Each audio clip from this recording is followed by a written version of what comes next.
malaking parte rito sa laban na ito yung mga platforms themselves, no? Yung sa literature ang tawag doon is platform accountability. Kaso yung Meta mukhang hindi mukha. Talagang disregard na yung mga fact checkers, di ba? Dahil may ihip ng hangin ng politika diyan sa Amerika. So dito, ano pang pwedeng asahan o dapat gawin itong mga platforms kasi sila yung yung mismo nagiging vessel ng pagpapakalat nitong fake information na ito. Dun sa hearing na inattendan namin ni Sir Ipe no, sa Congress, inimbitahan tong mga platforms na to, ang Google, ang Twitter, ang YouTube, para magpaliwanag, pati TikTok, no. Pero ang sumipot lang so far ay ang Google, no, para sa YouTube, no. Very important, no, kailangan ma-recognize nila na sa sarili nilang negosyo, sa sarili nilang platform, may ganito nangyayaring panloloko. No, and at the same time, dapat may effort din from our government to call these organizations out, to call these businesses out. Kasi kumikita sila sa Pilipinas di ba? Kumikita sila sa mga Pilipino. Yung ad revenues na nakukuha nila sa social media, million ang kinikita nila sa mga Pilipino na nasa social media. Pero wala silang pakialam na itong mga Pilipinong to ay naluloko. No, wala silang pakialam na itong mga Pilipinong to ay nabibiktima, no. So dapat buksan dapat aralin ng mga social media platforms ito na perhaps nagiging tool sila para ikasira ng demokrasya ng isang maliit na bansa ang kanilang mga ginagawa, no.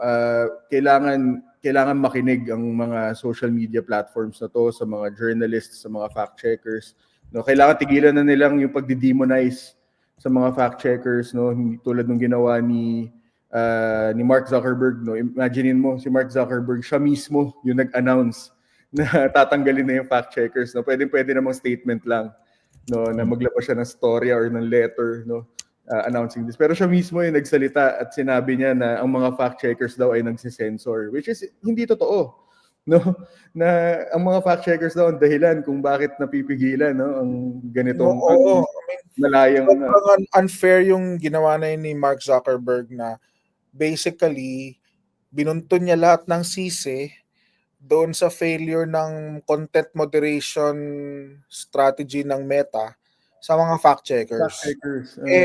Ang content moderation ng Meta hindi lang naman fact checking, 'di ba? Tapos although nagpondo siya ng may mga funding, may mga grants siya binibigay sa mga fact checkers, although that's a drop in the bucket compared to how much profits Meta is earning. Pero it's unfair to place all the blame on fact checkers when in fact yung mga yung mga content na finact check ng mga fact checkers ay hindi naman binubura sa Meta, dinidemote lang. And then merong mga kung ano man yung binubura sa Meta, hindi fact checkers ang nagbura noon, sila ang nagbubura. Ngayon, bakit na sinisisi yung fact checkers sa failure ng content moderation ng Meta? Yun ang unfair doon. Di ba kailangan kasi na excuse? Ito bilang panghuli, no? Ito napapansin ko to. Paano ba dapat labanan ito? Kasi dati, alam mo kung bots yung or yung alam mo na, parang artificially generated yung mga comments, pero because of AI, mas sophisticated. Ngayon nakikita natin, 'di ba? Kunwari yung mga message na ako dilawan ako pero talagang naawa ako kay Tatay Digong. Yung ganun, 'di ba? Parang ginagawa nila yung susi or badge para makapasok sila doon sa mga information bubbles na ordinarily if they show their true color, hindi sila makakapasok, di ba? Pero nakikita natin coordinated din yung mga yan Paano ba dapat nilalabanan yan? Dito lang ngayon, meron na ako nakikita. Nico.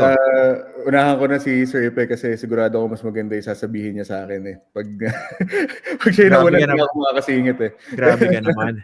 Pero yun na nga, I think it all boils down pa rin sa education kailangan maturuan natin ang ating mga sarili, no? Maturuan natin ang ating mga tito at tita online, no, na hindi lahat na nakikita natin sa Facebook ay totoo, no? At the same time, hindi lahat ng tao na nasa Facebook ay totoong mga tao na may malilinis na intensyon.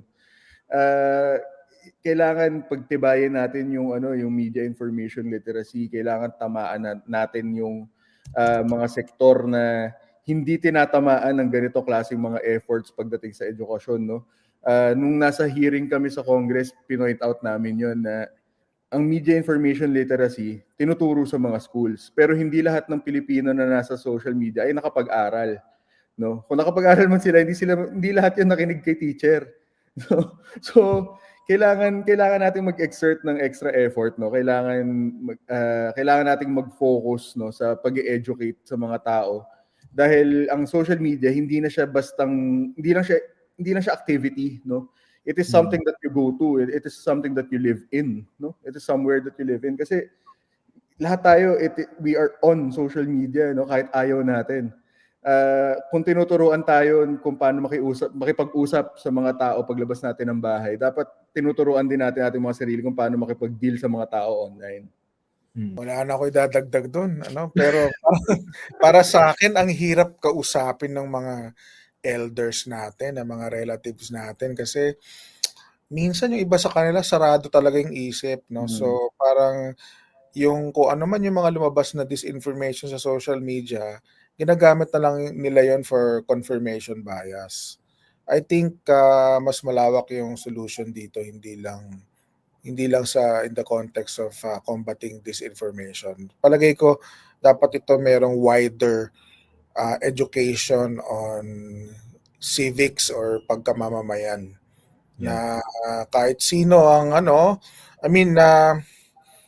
man ang paniniwala mo, okay, erase. Hindi mahirap yung depende sa paniniwala ng tao. Dapat meron tayong common meron tayong Baseline. common set of values no na papaniwalaan natin na meron tayong pagmamahal sa bayan, meron tayong respeto sa karapatan ng lahat ng tao, hindi lang yung iilan.